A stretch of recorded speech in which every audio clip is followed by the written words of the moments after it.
Hi guys, I hope you are doing well. So on my previous video I showed you guys how you can make coconut milk at home and how you can use it to make chapatis.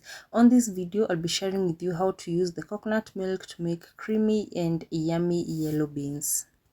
And you're going to start by frying your onions. Be sure to use a lot of onions. The more the onions, the better the flavor. And then I added my green paste, which consists of garlic and coriander. You can also blend together garlic, coriander and ginger.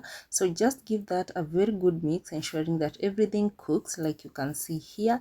And at this point is where you can add tomato paste, and it's where you can add your favorite spices. So after the onions have cooked, I just went ahead and added 4 large tomatoes that I have cut, and then give that a very good mix. And sometimes I like to use blended tomatoes, but for this recipe I just decided to try the chopped tomatoes, and it turned out perfect. So you can absolutely use chopped tomatoes. So just go ahead and add your salt like you see here. Give that a very good mix, and then you're going to cover this and allow it to cook on low flame. Guys, when you cook tomatoes on low flame, they cook fast and they cook better. That way they do not burn and you do not have to keep adding water. So go ahead and add carrots. I added 2 small sized carrots that I have cut into cubes, and then you're just going to give that a good stir, and then you're going to cover it and allow the carrots to cook.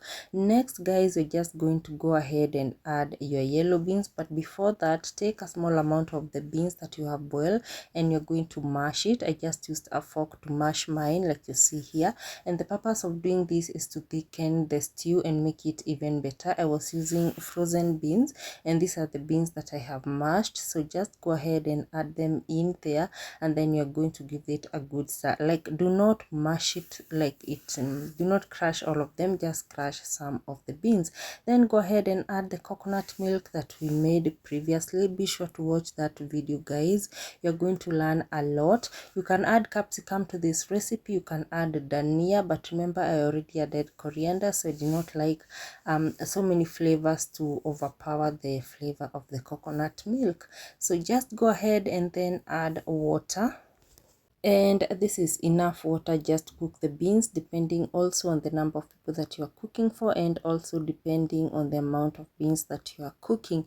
And then you're going to allow this to simmer down for like 10 to 15 minutes, and once that is done, the beans will be ready guys. It is as simple as that. You can see the stew, the soup is very thick because we mashed some beans and also because of the coconut milk, and it's ready to serve. Thank you guys for watching, and until next time, bye bye. Please catch up my videos on how to make coconut chapatis. Bye bye.